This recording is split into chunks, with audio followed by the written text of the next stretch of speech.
dar poate că nu e târziu să organizăm și o editură Elstar cu ocazia unui eveniment deosebit. Chiar mă gândeam ieri că până acum am avut multe evenimente, aici am organizat evenimente interesante, o expoziție de cărți poștale, ce am mai avut, fotografii chiar din decembrie 1989, evenimentele care au avut loc în Câmpina. N-am avut într-adevăr expoziție de pictură și acum un eveniment interesant cu o expoziție de sculpturi din metal realizate de către doamna Cristina Dinu, dar în același timp avem și o lansare de carte propriu-zisă, clasică. Lansăm acest volum Copiii Viitorului și chiar mă gândeam oare ce viitor vor avea copiii noștri, pentru că până în februarie ni se părea absolut de domeniul science fiction să asistăm la un război clasic cu asalturi, cu tranșee, cu tancuri, cu artilerie, cu obuze, cu aviație, ca în al doilea război mondial, practic. Și uitați că s-a întâmplat ceea ce era absolut incredibil și să sperăm că nu se întâmple altă chestie care să ni se pară incredibilă, vreo năzbâtie nucleară produsă de acest scelerat, îl numesc Marele Scelerat de la Moscova, nici nu vreau să-i rostesc numele, pentru că atunci lucrurile s-ar complica și mai mult. Dar vedeți, nu ne gândim, mi se pare absolut absurd să se întâmple așa ceva, dar istoria este ciudată și uneori poate reveni, chiar dacă nu sunt adeptul teoriei că istoria revine. Alături de noi avem pe domnul Cristian Crăciun, care ne va prezenta cu profesionalismul său desăvârșit acest volum foarte interesant și realizat în niște condiții grafice, îl văd pentru prima oară deosebite. Și ulterior vom avea și alții invitați. Sunt bucuros să constat și persoane care vin pentru prima oară în librăria Elstar, pentru că ăsta este scopul acestui loc, să fie deschis către tot felul de oameni care vin pentru prima oară sau sunt obișnuiți ai seratelor noastre culturale. Domnule Cristian Crăciun, decorticați, vă rog, acest volum impresionant. Seara bună din nou, seara bună, Cristina, mă bucur să ne revedem. Nu e ușor de vorbit, nici volumul nu e ușor, atârnă ceva și nu e ușor nici de vorbit despre el, pentru că are extrem de multe niveluri energetice, ca să fim în ton. Este un roman care se dezvoltă așa, labirintic, fractalic, deci o poveste de care apar alte povești, încercând să dea dimensiunea lui. E un roman fantasy, ca să spun în două cuvinte pentru cei care nu l-au văzut încă, se petrece cândva după marele cutremur care a însemnat și la propriu o factură în istoria omenirii și avem o omenire post-apocaliptică trăind la un nivel de existență materială, să spunem, normal, cu o junglă unde se petrec niște lucruri mai ciudate și în care însă la un moment dat apare o anomalie, o lepădă neagră, cum se spune. Pentru că v-aș îndemna când citiți romanul să începeți exact cu sfârșitul, adică cu dicționarul de la sfârșit, cu acea dragă categorie de, nu știu cum să le spun, de entități, de energii. Mi-e greu să le spun ființe, deși sunt și ființe, care mediază pe mai multe trepte și aici avem, repet, un catalog întreg la sfârșit și care controlează destinul omenirii la diferite niveluri. Și aici îmi îngădui să fac puțină teorie, dacă vreți, personală. Eu nu fiind neapărat un fan și necitind excesiv în domeniul ăsta al literaturii de anticipație, să spun că totdeauna m-a frapat apropierea acestui tip de literatură de teologie și ambiția autorului aici de a fi mai mult decât autorul clasic, decât prozatorul clasic, de a fi un demiurg. Pentru că prozatorul clasic construiește o lume, dar după prozatorul realist, la el mă refer, un Balzac, hai să luăm numele cel mai la îndemână, construiește o lume care seamănă cât mai mult cu lumea noastră. După legile, după structurile psihice, după structurile fizice, sociale și așa mai departe. Pe câtă vreme scriitorul de literatură fantasy schimbă însăși legile lumii. Adică el trebuie să imagineze și legile acestei lumi pe care el o construiește și care sunt altele decât legile lumii noastre. Și atunci trebuie, vorba recentei cărți care nici nu știu dacă a apărut încă a lui Liceanu, trebuie să știm cum gândește Dumnezeu. Ca să gândească și el aitova unui Dumnezeu și îți trebuie o teribilă forță de concentrare ca să nu-ți scape niciun amănunt. Și vă dau un exemplu ca să nu teoretizez excesiv. La un moment dat niște entități de-astea, așa, mie nu-mi place, la un moment dat Cristina, cred că o singură dată în dita mai carte a folosit termenul paranormal. Și nu mi-a plăcut, pentru că paranormal are niște conotații negative astăzi. Deci ființele astea supra, cum vreți să le ziceți, le cheamă, stați că am notat aici, om Kratkien, dacă n-a pronunțat nimic, ea inventează aici și o limbă, trebuie să vă spun asta, o limbă de-asta, o fel de neerlandeză numai din consoane, care îți pică smalțul de pe măselă dacă încerci să o pronunți, dar, și mă întorc la idee, deci un grup de om Kratkien ăștia vin cu o mașină repede la omul pe care îl ajută, e un fel de alesul din matrice, așa cum apare în orice carte de tipul ăsta, omul care este ales, care e deosebit de ceilalți, pentru că trebuie să-l ajute rapid, el e în pericol. Și eu mă uit, zic, stai așa, de ce, dacă e atât de urgentă, pentru că pericolul era evident, de ce oamenii ăștia care se puteau dematerializa și materializa evident, se puteau transborda imediat în altă lume, la ce papușii mei vin cu mașina? Și iată un amănunt care unui narator scapă și când ajung acolo grăbiți nu mai deschid poarta, intră pe zid. Ori spre cinstea ei autorul își dă seama și o întoarce spre glumă. Acolo că și ei zice, bă, dar așa de zăpăciți am fost că în loc să venim pe calea ailaltă am venit pe calea omenească. Asemenea amănunte sunt puzderie într-o carte atunci când o construiești. Și lucrul ăsta într-adevăr cere o concentrare și o coerență de logică matematică, spune. Adică trebuie să fie exact de o rigurozitate matematică atunci când construiești așa ceva. Eu admir, de pildă, de când am cunoscut-o la prima carte pe Cristina, formidabilă energie creatoare și în domeniul artei plastice, metalice și în domeniul literaturii. Are o forță, o năvală de trăire care se vede și aici formidabilă. Deci ce se întâmplă în roman? Acești ființe, aceste entități, hai să le zicem așa, care păzesc omenirea și foarte interesant aici mi s-a părut păzitorii liberului arbitru.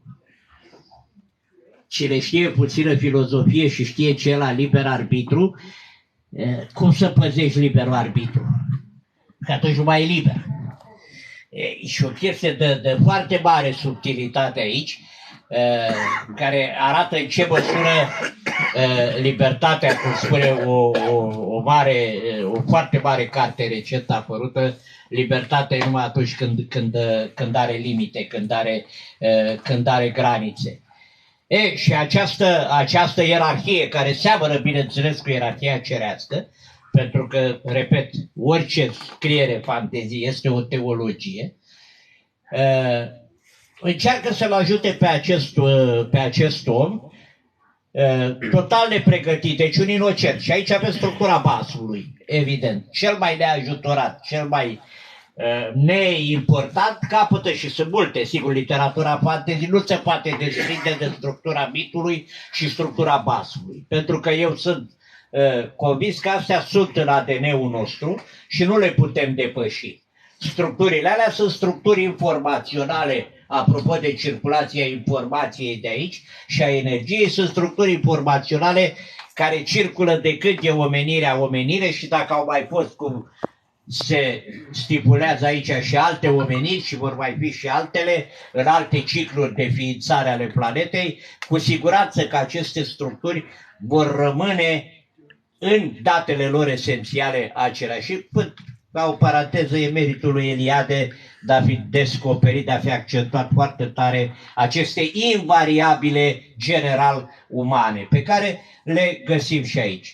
Deci, în spiritul acestui om se varsă, fără ca el să urmeze procesul de inițiere, care e normal în aceste împrejurări și pe care iarăși îl știm și din Harapalm și din toate baturile, să varsă din motive necunoscute puterile a doi păstrători, nu numai a unul.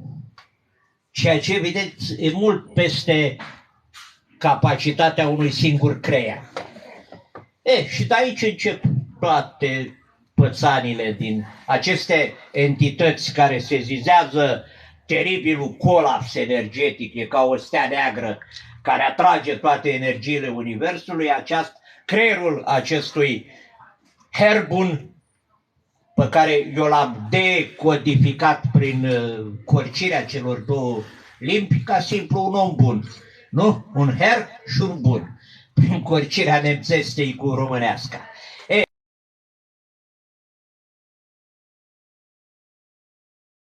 Unitatea energiilor umanității, a energiilor psihomentală și chiar morale la un moment dat, și toate aceste ajutoare, și iară intervin inclusiv animalele, ca în bază, totemii, care îl ajută, sigur avem și imaginea metamorfozei, iară din bază, și aici avem o panteră, nu avem un cal, dar tot în esență este același lucru, și care încearcă mai întâi să descopere ce se întâmplă cu această anomalie energetică ce poate distruge nu numai pe bietul om, ci planeta întreagă, și apoi să-l ajute. Sigur, apar și forțele răului, sigur, apar o mulțime de alte povești. V-am spus că dezvoltarea narațiunii este fractalică, are un chef de poveste de prozator, pentru că prozatorul e cel pe care, cum să spun, îi dă povestea pe din afară. Adică trebuie să năvălească povestea de el și tot timpul ea născocește alte. Avem la un moment dat și o imagine de distopie, adică de utopie neagră, un anume teritoriu care e acolo. Avem, sigur, lucru care deja nu mai e fantezie, această supraveghere generală în care nu te poți ascunde, nu mai ai absolut deloc intimitate. Avem război, avem iubire, avem umor, personajele vorbesc, așa, asta mi-a plăcut foarte tare, deși aparent este anacronic, vorbesc ca noi, oamenii de astăzi, adică fac uneori bășcălie, fac glume despre celălalt sau despre ei înșiși, și lucrul ăsta creează așa un fel de contrapunct foarte, foarte interesant. Sigur, este toată această mitologie foarte prezentă astăzi într-un anume tip de literatură, nu neapărat bună, dar și în literatura fantasy, mitologia energiilor care circulă dincolo de, cum să spun, de universul material, de suportul lor material. Vedem niște fascinante călătorii în creier, se fac niște inspecții, să le spun, în creier, așa cum un IT-ist, că avem și multe lucruri de genul ăsta, așa cum un IT-ist analizează arhivele din memoria calculatorului lui. O să las cartea că deja mi-a amorțit mâna, așa, și calculează și dezarhivează informațiile de acolo, așa aceste entități care La un moment dat, chiar apropo să nu uit,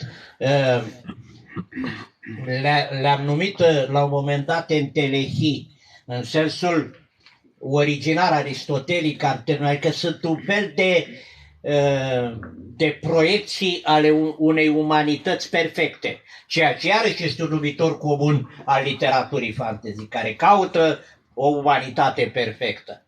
Și Cristina chiar utilizează la un moment dat, ortodoxii folosesc termenul de oameni, de călugări îmbunătățiți. Deci niște oameni care ating niște nivele de-astea energetice mai înalte, superioare.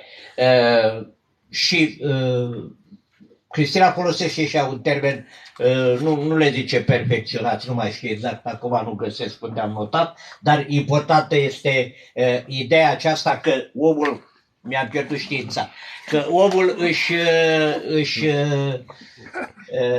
își poate atinge niște niveluri mult mai înalte decât cele pe care le știe el astăzi.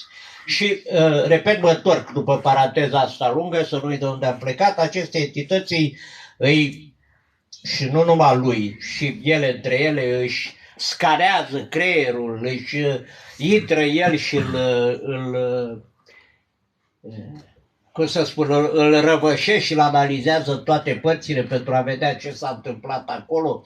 Nu înțeleg ce s-a întâmplat pentru că acest Herbun nu are amprentă energetică, deci el este, după metafora pe care o spuneam adineauri, un fel de gaură neagră care absorbe energia informațională a Universului și ei nu o găsesc, nu știu unde e.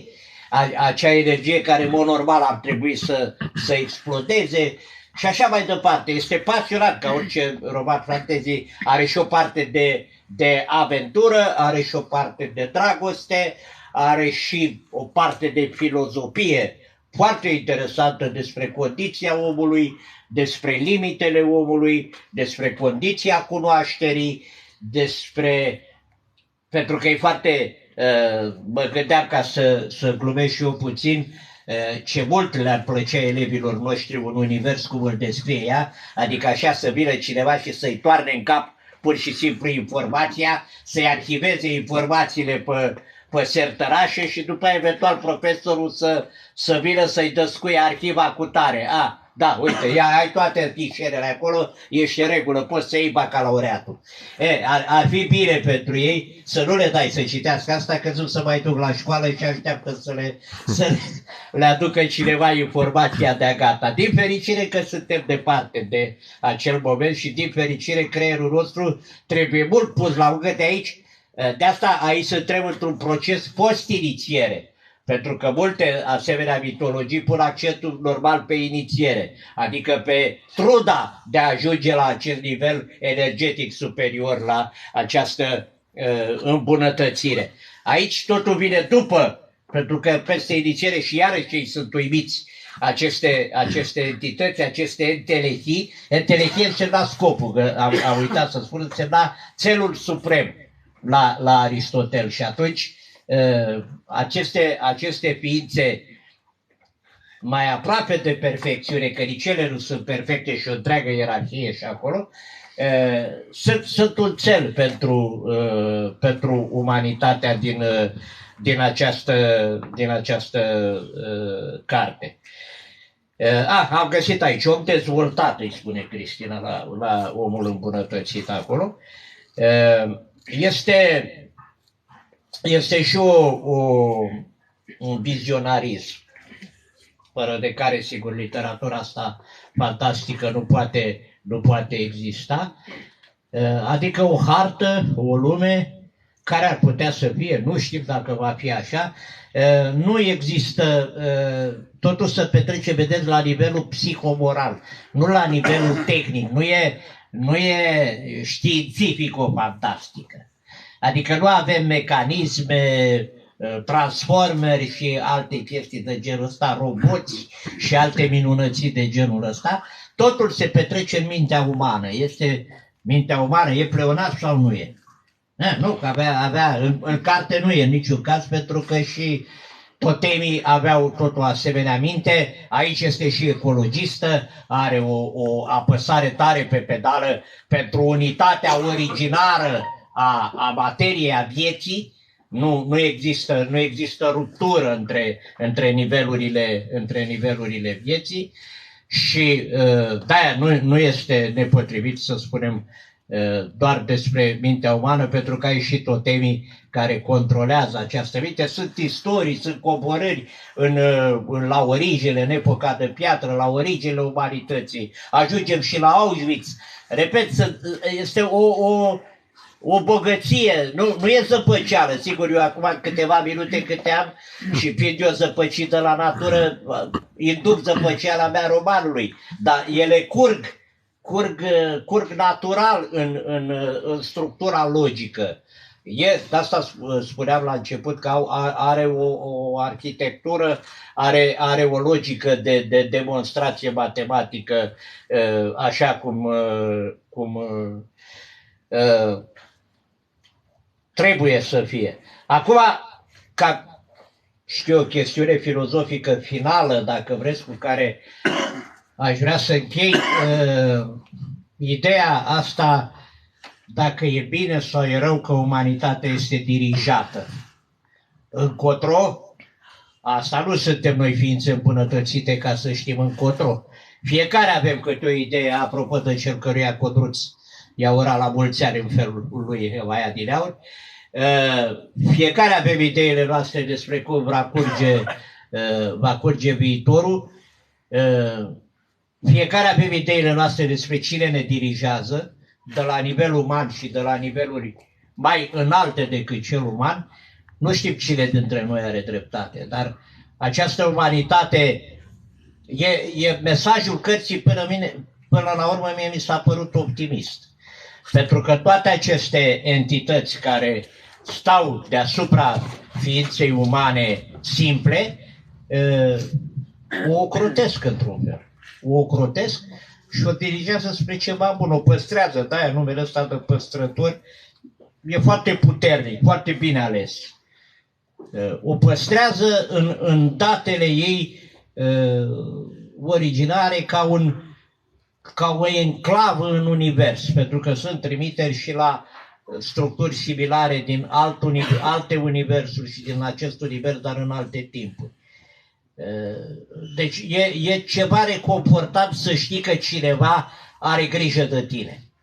De tine ca umanitate, nu neapărat de tine ca individ. Ca indivizi, spre durerea noastră, nu avem foarte mare importanță la scara istoriei, decât la scara celor câteva decenii care ne sunt date.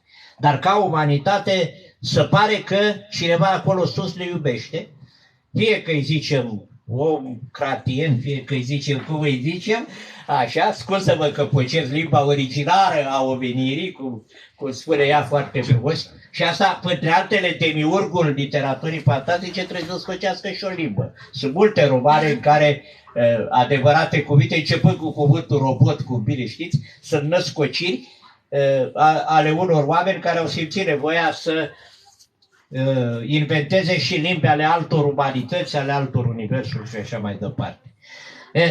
Sigur, am vorbit mult pentru că romanul merită și este o lectură absolut incitată care te pune pe o mulțime de alte chestiuni filozofice, să spunem, pe care ea are o sete asupra totului, cum să zic. Vrea să spună tot în romanul ăsta. Din cauza asta sunt și câteva, cum să spune la teatru, câteva burți, așa, câteva lucruri pe care le spune de mai multe ori în roman, în feluri diferite, dar în totul este această năvală de a ști. Și această nevală de ce. Tot pe fiecare pagină eu am citit un de ce. De ce e omul așa? De ce se întâmplă așa? De ce ne îndreptăm în cutare direcție? Care sunt forțele care ne conduc? Care sunt limitele energiei noastre interioare? Și așa mai departe. Și o asemenea carte care te pune pe gânduri, dă bună seamă că merită să stea în rafturile oricărei librării. Și încă o dată o felicit și nu știu când are timp să facă tot ceea ce face pentru că, din punctul meu de vedere, Cristina este un fenomen. Vă mulțumesc! Cultura câmpineană mai are o șansă și un viitor. Domnul Precup, știu că e dificil după domnul Cristian Crăciun, dar sunt sigur că așteptăm punctul domniei sale de vedere. Bună seara! Am de făcut două precizări. Prima precizare este multă lume este contrariată de numele meu de pe Facebook, care pur și simplu este un nume, de când s-a înființat Facebook-ul, îmi căutam niște colegi maghiari care îmi puseseră o poreclă și mă identificam mai ușor. Și așa a rămas, nu mi-am mai făcut alt cont, am rămas pe contul ăla, mi-a plăcut să fie și pseudonim literar, acel celebur Didonico, care înseamnă în maghiară zănatecul Dănuț. Așa, nu mi-am mai făcut alt cont, am început să-mi placă și să scriu ca pseudonim, iar acum funcționez sub ambele nume, așa, și Dan Precup și celebur Didonico. Deci să știți de unde mă găsiți. Și toată lumea pe Facebook știe, de fapt, cine sunt, nu sunt un troll acolo. A doua remarcă pe care vreau să o fac, domnul Codruș a spus că ce mai pot spui pe domnul Crăciun? Nu mai pot spui absolut nimic, dar există un eveniment în viața mea, întâmplat acum vreo 20 de ani, când domnul profesor Mihai Diaconescu, mi era profesor la literatură comparată și zice, voi să-mi cumpărați cartea asta să faceți o recenzie. Eu n-am avut bani să dau pe cartea aia atunci și am făcut recenzia la alta. Și domnul Constantinescu, Diaconescu, scuzați, când a citit, s-a uitat și a zis: tinere, îmi dai voie să o public în Argezis? Zic, da, domnule, sigur că da. Zice, știi ce e asta? Ce e? Cronică non-convențională. Mi-a rămas în cap și de atunci voi face cronică non-convențională și de aceea pot să mă alătur cu un pic domnului Cristian Crăciun. Și cronica mea non-convențională în seara aceasta începe cu o scrisoare pe care mă gândeam de mult să o scriu Cristinei. În ce fel? Am primit cartea acum vreo 3 luni și a zis, te rog să-mi faci prin intermediar, te rog să-mi faci o cronică la ea. Bun. Și acum voi începe scrisoarea și apoi mă voi adresa și dumneavoastră.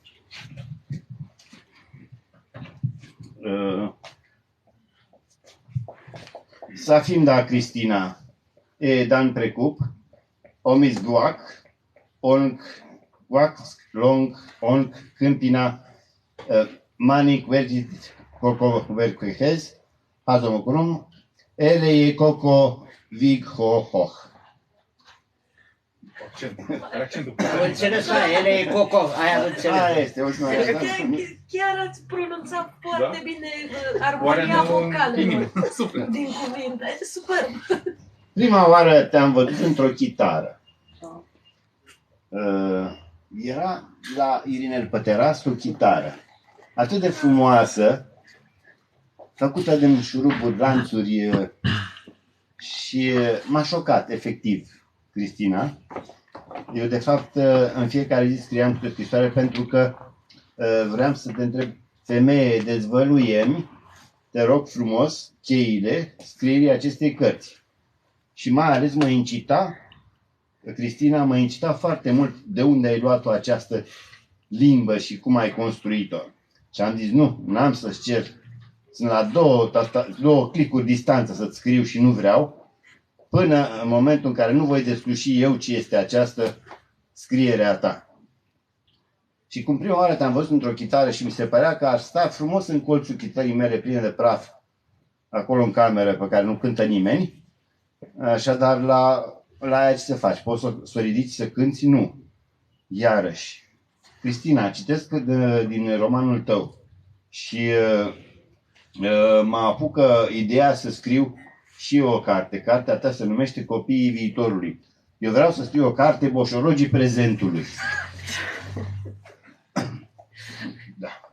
Și uite, mă pun în contrapartidă să fac acest lucru. Și ce nu pot eu să pricep aici la tine este limba, dar o caut cu înverșunare, să văd de unde stragi seva. Și iar mă șochează ceva. În cartea asta teologia lipsește, muzica lipsește, pictura lipsește, sculptura lipsește, dansul lipsește. Oare ce-o fi aici? Ești nedusă la biserică, Cristina.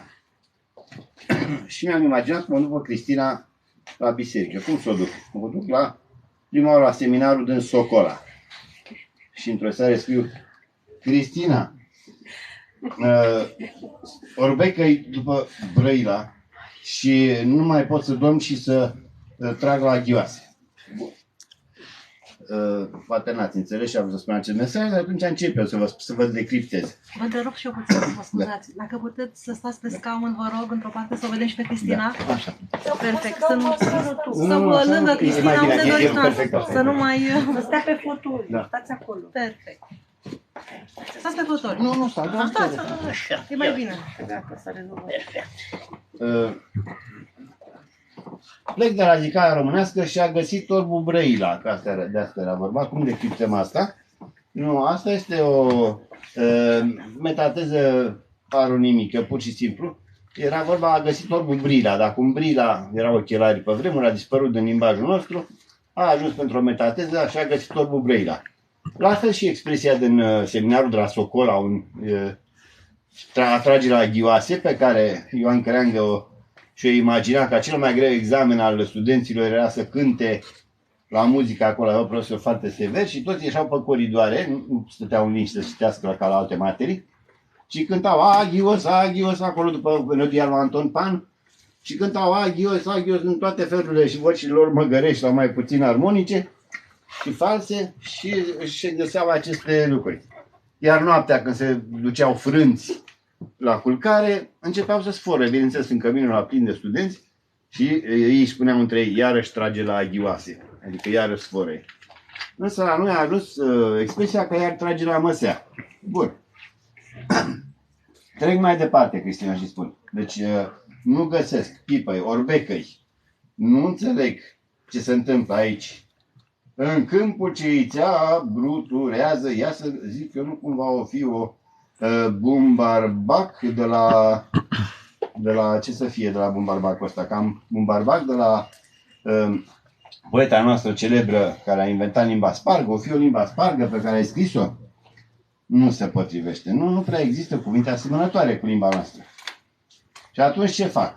De unde să te mai duc? În ce să te mai plimb? Hai să te plimbi la Cluj, într-un loc special.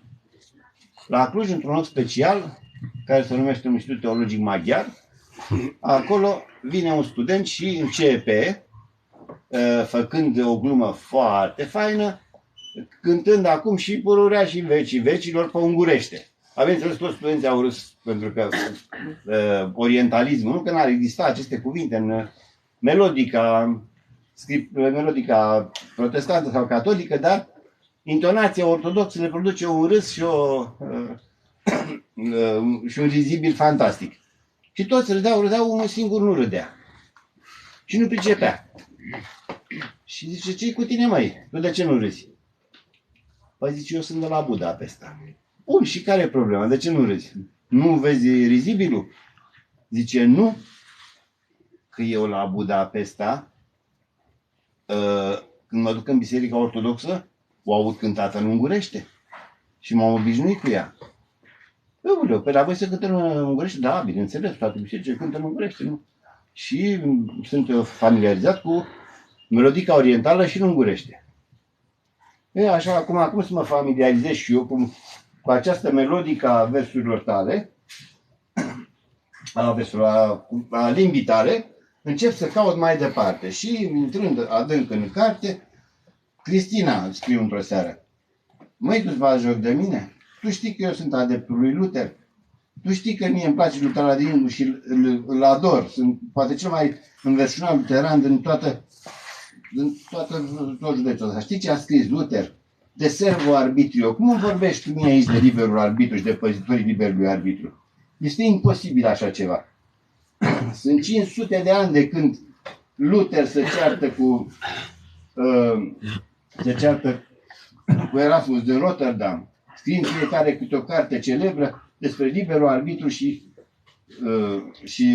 arbitru servil. Știi cum rezolvă această poveste? O rezolvă Melanchthon într-o formulă, Concordia, o formulă de împăcare între ei, ca să nu se mai certe. După ce s-a certat și Luther cu Calvin, Calvin spunea o predestinație absolută. Până și când te duci la baie, scuzați expresia, există predestinare. Cristina, să știi. Așa spunea Calvin. Și Luther zicea, e nu chiar așa. Și atunci i-a împăcat Melanchthon. Dar eu te întreb, oamenii tăi din carte mănâncă, beau, nu se duc și ei la baie? Nu fac și ei dragoste? Nu scrie pe nicăieri, parcă ești în romanele lui Dumas sau lui Jules Verne, unde, în romanele clasice, unde nimeni nu se duce la baie, nimeni nu face nimic, totul este bun, după o cortină. Așa. N-am găsit aici, să ducă la baie. Se trezea din somnul se trezea din somnul și în loc să întrebe neamă la baie, hai să dăm să mănânci. Herbul să duce, ceilalți n-au nevoie. Deci numai pe Herbul îl ia și îl duce de la baie, nu îl duce direct la baie, îl duce să-i dea să mănânce. E foame. Așa. Și trecând mai departe, peste toate aceste încercări ale mele să decriptez ceea ce scrii și să văd că într-adevăr te contrazici despre liberul arbitru. Fiecare secundă viitoare are o infinitate de variabile, zice Cristina la un moment dat, și care sunt dirijate de sus, nu sunt ale noastre. Și lăsând la o parte cei 500 de ani de controverse între liberul arbitru și arbitrul a servit, de care știm și bătăile între teologi, te iau din seminarul de la Wittenberg și te duc la Viena. Așa. După ce am căutat intens măci și cu limba asta. Nu o întreb și nu te întreb. Clar, Cristina, nu te întreb, ci cu limba ta. O fi Loșban, nu seamănă. O fi cu Emia din Torcan, nu este. Nu este ca elfii. Ei bine, să știi că m-am supărat. Și spun într-o seară, scriu Bon Antagon. Bon Antagon este bună seara pe Esperanto. Și asta, ca să deșifrezi de ce e Bon Antagon, presupunând că ea știe cu toate ajutoarele spirituale din carte, Esperanto începe așa, Bon Antagon, giscevido, sufițe părăvisto, minsta sperantisto. Bună seara, la revedere, cu asta mi-e suficient să exist dacă sunt între esperantiști, că atunci am ca adventiștii, ca frați. Hai frate la noi și e că te ghidăm noi mai departe. Deci mai bine o las așa. Ba nu, încep să caut cu asiduitate și ajung până în ultima găselniță. Aha, deci Cristina, tu te transpui într-un totem. Care o fie la Calis. Gata, m-am prins. Calis, Pantera Neagră. Și mă duc la Pantera Neagră, care Pantera Neagră într-o dată se trezește vorbind în mai multe limbi, așa le ia la rând, zic care e prima limbă primordială, japoneză. Du-te la japoneză. Caută în japoneză ca nebunul, nu se poate, nu există. De unde aceste terminații? Și totuși, gata, am găsit, este K-M, se termină toate denumirile entităților sale. Zic, o fi de la Kami, gata, am descoperit Evrica, am lăsat o baltă și la sfârșit de tot, oprim pe coridoarele Vienei și spun, știi ceva, Cristina? Acolo există o carte care îi spune Ein Kind heißt Erinnerung, de Leonardo da Vinci. Un vis din tinerețea lui Leonardo da Vinci. Toate, o lucrare puțin cunoscută despre Leonardo da Vinci, în care Freud se relansează într-o ipoteză. Visul lui Leonardo da Vinci, un vis puțin cam deșanțat, el spune din copilărie în italiană că i-a venit un vultur și i-a făcut ceva la guriță și a plecat vulturul și numai că vulturul nu era vultur, era un erete și traducerea în germană era de vultur. Și atunci Freud se apucă cu o nonșalanță și cu un bagaj imens de cultură să facă apologia vulturului. Și o face și duce vulturul pe cele mai înalte culme ale simbolisticii. Și de acolo rezultă, într-adevăr, după această demonstrație eronată, pentru că nu era vultur, ci era erete, în traducerea proastă, rezultă extraordinara găselniță. Da, Leonardo era într-adevăr homosexual. Așa. Și scrie lui Jung, zice, dragul meu, am găsit ceea ce este, și cu asta voi încheia, ceea ce dă toată povestea lui Leonardo da Vinci. Este vorba de, în primul rând, neinhibiție. El a fost inhibat de femeile care îl înconjurau. Apoi a fost posedat de dorințe, de un libido pe care l-a sublimat în artă. Zic, hopa, drag, aici am sublimat în artă, ce am sublimat în artă? Am sublimat în artă exact controversa între Luther și Erasmus. Adică, Luther spune voluntas, voința, și Erasmus zice nu numai voluntas, ci voluptas, voluptatea. Este că voluptatea pe aici este suprimată totalmente, așa că, Cristina, te rog frumos, acum la sfârșit să-mi spui, după ce am descoperit toate aceste erori, așa ca precum Freud în Leonardo da Vinci, spune-mi, te rog frumos, ce e cu această limbă care mi-a chinuit atâtea zile să-i aflu răspunsul? De unde este?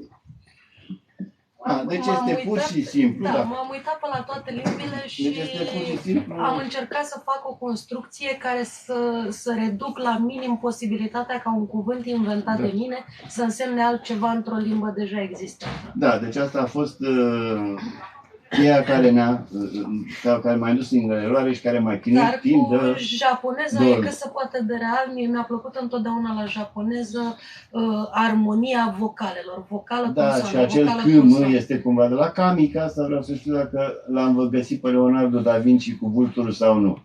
Nu, a fost pur și simplu întâmplare că acea terminație îmi dădea posibilitatea să o folosesc și în construcția altor cuvinte și în același rând, în timp, mă scăpa de posibilitatea ca acel cuvânt să existe într-o altă limbă. Nu prea există cuvinte cu terminația și mă scăpa de pericolul să inventez un cuvânt care să însemne ceva în vreo limbă.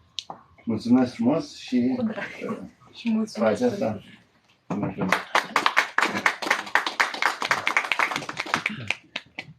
Și înainte de a da cuvântul autoarei, să-l ascultăm și pe domnul Șerbănescu, care ne va spune despre celălalt aspect important al personalității doamnei Dinu, despre sculpturi și despre arta aceasta extraordinară. Sunt câteva sculpturi care sunt prezente aici și, într-adevăr, cred că reliefează foarte bine ceea ce se întâmplă în roman. Am observat că a fost avantajat domnul Crăciun, a stat acolo liniștit. Eu stau cu spatele și ca să nu deranjez pe nimeni, o să stau aici, că mă vedeți. Uite așa. Da, dar nu mai vedeți sculptura. Sculptura, m-am gândit și la aspectul acesta, ceea ce nu se practică în mod obișnuit. Am să iau sculptura de aici, pentru că ați pomenit de ea, și am să îi rog, mai ales pe bărbați, să se uită la ea, să o plimbe așa, din mână în mână, până ajunge înapoi la mine. De ce? Să vedeți câte amănunte, de la distanță se va vedea într-un fel. Dar în momentul în care o veți lua și vă veți uita de aproape, o să o priviți altfel. Pentru că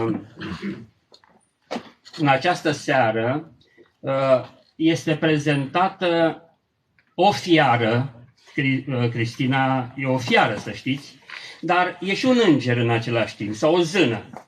Sunt două forțe, priviți-o cu atenție, dacă nu o să o pun să vă arate, dar dacă vă arată mâinile, o să vedeți că îmblânzește fierul. Dacă vă arată sufletul, și probabil că în cartea asta face, dar se întâmplă și în... hai să-i spunem sculptură, și acolo vă arată sufletul, dar vă arată și fiara din ea. Venind pe drum, îmi spunea că merge pe motociclete, repară motociclete, repară mașini, ceea ce aproape că mulți bărbați nu sunt în stare. De asta am spus și o fiară. îmi trece prin minte, ascultându-l pe domnul Crăciun, de care mi este foarte drag. Anul trecut a fost la o expoziție de-a mea la Târgoviște și îi mulțumesc și acum. A vorbit scurt la obiect și mă farmecă când cineva vorbește la obiect, vorbește bine și nu lungește ca o peltea, așa chiar dacă are cunoștințe în suflet și în minte și nu mai termină la un moment dat. Sunt profesor și știu ce înseamnă să vorbești mai mult de jumătate de oră. Nu mai știe nimeni nimic, nici de unde ai plecat, nici unde ajungi. Și ascultându-l, mi-a venit în minte o fabulă. Poate nu e potrivită, vă spun numai începutul și e valabil numai din fabulă, numai partea de meșteșug, nu altceva. Zice, în curte lângă un stoc de paie, berbec o descălea pe oaie. Ascultă-mă, vei fi nevastă, dar ești de nedescris de proastă. Și te-am învățat în dese rânduri să tai bușteni, să faci scânduri, să dregi găleata la fântână, ori să torci caiele de lână, să calci, să speli, să sapi, că nu fi foc, iar tu nimic. Ba-ți pasul în loc. O știu pe toată. Mă opresc aici pentru că este în stare să le facă pe toate. Are această calitate de, la mine la școală, este în anul 2, la clasa mea, pictează, desenează, și pentru că am spus că e și o zână sau un înger, tot din mână în mână așa, uite, o să vă dau să vă obișnuiți cu greutățile, uitați-vă cum a desenat o aripă. Uitați-vă cu atenție. Asta n-ar fi putut să deseneze decât cineva care are calitatea aceea de înger. Să vă uitați cu atenție și până vine și sculptura. Eu o felicit. Îmi dau seama că lucrările astea pe care le face sunt făcute cu multă migală și multă șlefuire și diferența între carte, la carte ai nevoie de câteva ore să îi pătrunzi adâncimea, de câteva zile sau de câteva săptămâni.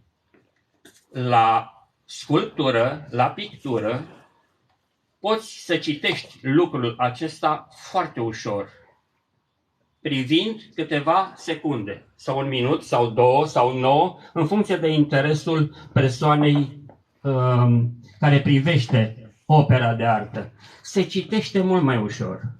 Am fost la Metropolitan New York și am văzut într-o zi, atât cât s-a putut, vreo 5.000 de artă egipteană. Ea era așezată în ordine cronologică. Și puteai să vezi ce s-a întâmplat de la primele elemente găsite de arheologi în nisip până la, hai să nu spunem decăderea Egiptului, până la o altă formă de gândire a egiptenilor, din punct de vedere plastic. Eu vă mulțumesc, faptul că sunteți aici înseamnă că sunteți apropiată și de Cristina și aplaudați-o că merită.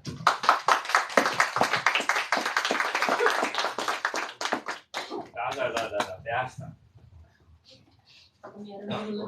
Explicați-vă. Explicați-vă. El o știe, săracul. S-a mai lovit de el. Vă mulțumesc tuturor care ați venit să-mi stați alături, mai ales cei care ați bătut cale lungă și cei care mi-ați făcut o surpriză neașteptată, dar foarte frumoasă. Vorbeam cu Șerbănescu pe drumul încoace și îi spuneam că, bine, făceam câteva glume și îi spuneam că în viață reușitele tale sunt prea puțin munca și efortul pe care îl faci, cât mai mult este norocul pe care îl ai. Și spuneam că marele noroc al vieții mele, chiar dacă nu l-am pe la financiar, marele noroc al vieții mele sunt oamenii titanici din viața mea. Norocul pe care l-am avut să-i cunosc și prietenii pe care i-am în viața mea. Adică tot ceea ce sunt eu astăzi sunt un rezultat al celor din jurul meu.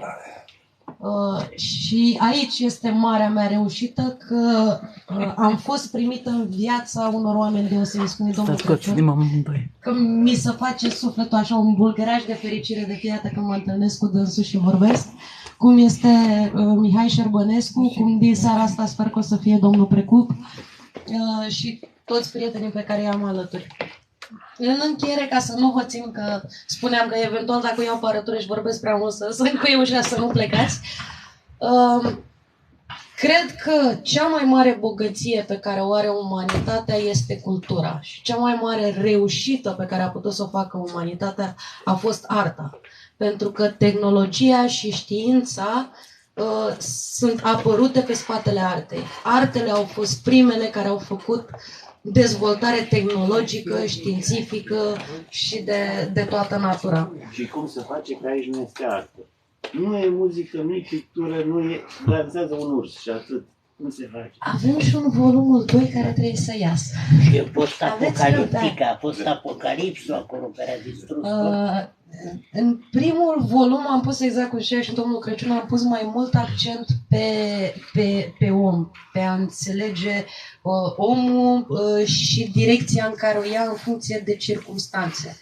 Pentru că oricât de mult am vrea să considerăm că suntem independenți și avem libertatea de a alege, realitatea este că suntem conduși de tot ceea ce se întâmplă în jurul nostru.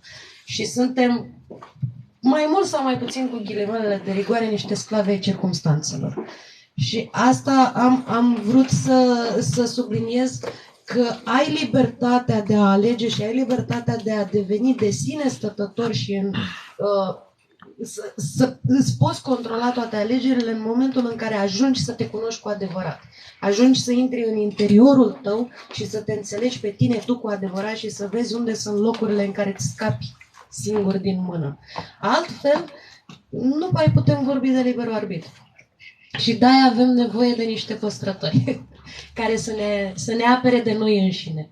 Care sunt copiii viitorului, adică boșorogii prezentului. Sunt copiii viitorului pentru că a apărut această eroare care a schimbat existența lor de 7 umanități și ei se află într-o situație interesantă și anume să descopere că au libertatea de a face orice și ei nu știu ce să facă cu ea. Pentru că s-au învățat mii de ani la rând să funcționeze într-un sistem bine închis, într-un sistem de reguli. Și acum, în fața acestui Herbun, care se gândește, ok, vreau să fac nu știu ce-și face, pentru că el nu știe că nu se poate. El știe că are o putere și o pune în practică. Iar ceilalți păstrători sunt realmente speriați pentru că ei tot timpul au urmat niște reguli. Iar asta e iar un alt aspect cu care m-am distras să-l construiesc. Pentru că și în viața de zi cu zi ne lovim de aceste lucruri a oamenilor care fac lucruri cum sunt eu. Eu sunt foarte zăpăcit, eu fac foarte multe lucruri pentru că nu știu că nu se poate. Mi s-a repetat de câteva ori că n-ai cum să faci sculptura metal, n-ai cum să faci fiere, că n-ai o școală de profil, nu ești bărbat, nu ești așa mai departe. Ei, uite, nu știu că nu se poate și am încercat și am văzut că ies. La fel și personajele, Herbul nu știe că nu se poate și le face, iar ceilalți nu știu că se poate. Pentru că ei întotdeauna au stat în reguli. Și un alt aspect pe care am căutat să-l accentuez în carte, respectiv gândurile personajelor. Deci am trecut de descriere, am trecut de faptele personajelor și am căutat să intru și în gândurile lor. Pentru că omul sau o persoană pe care o cunoaștem este diferită între ceea ce afișează și ceea ce gândește. Și ajungi să cunoști mai bine un personaj când e intrat în gânduri.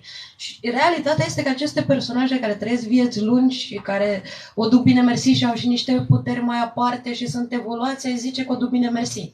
Dar ei de fapt au probleme.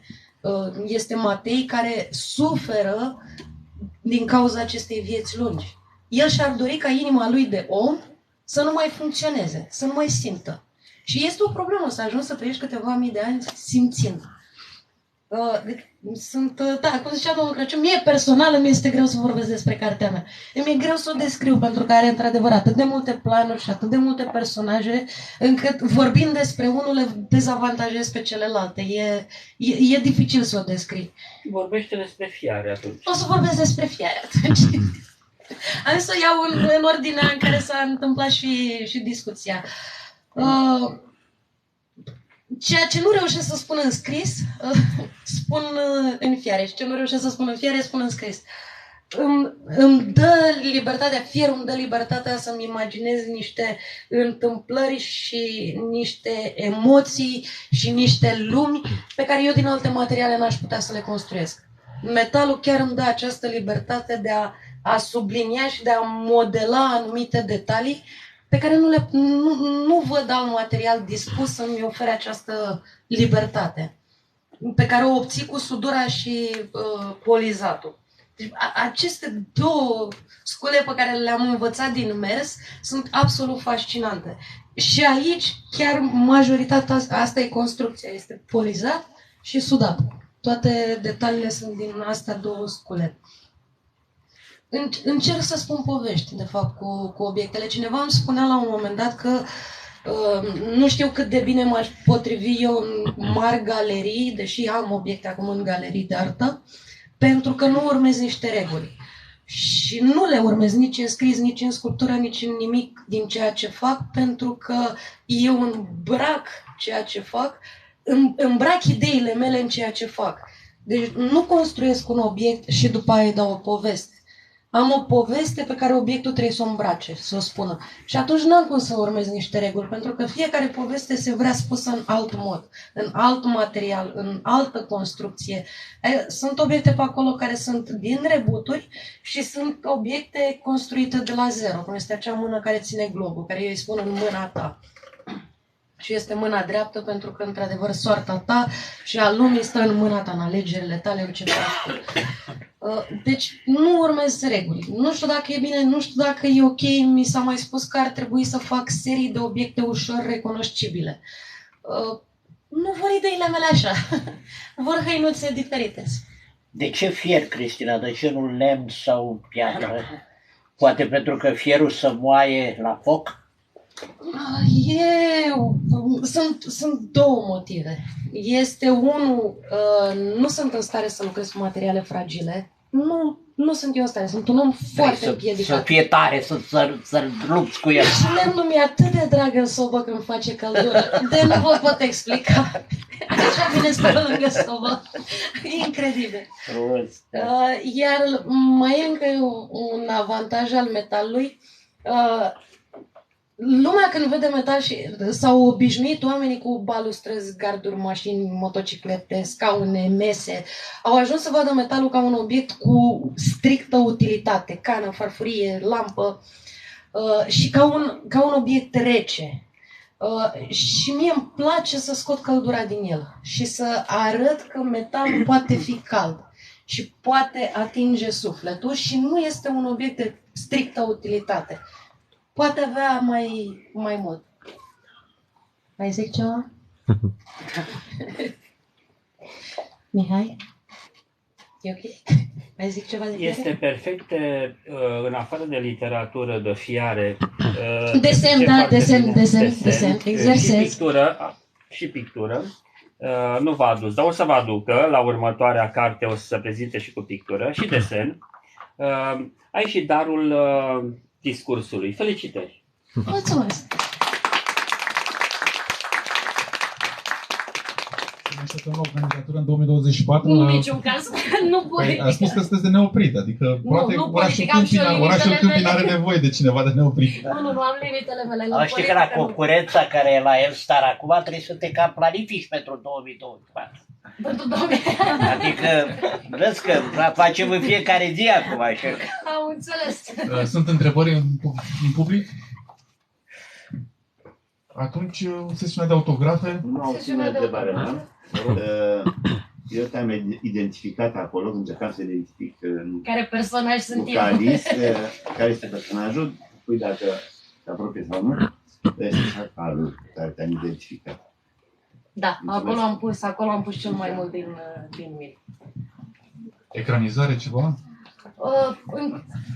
Întâi ar trebui să ajungă cunoscută cartea. Realitatea este că cei care au citit-o mi-au zis că este atât de bine descrisă încât își pot imagina foarte bine peisajul și unde ce se întâmplă și că ar fi foarte ușor de făcut o ecranizare de pe ea, după ea.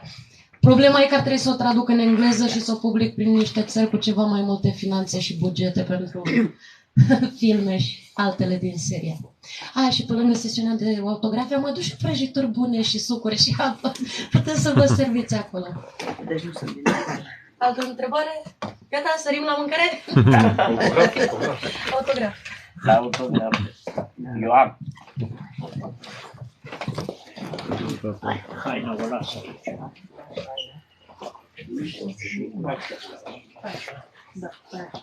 Mai are baterie? A comentat lumea, a zis cineva ce Mai stai.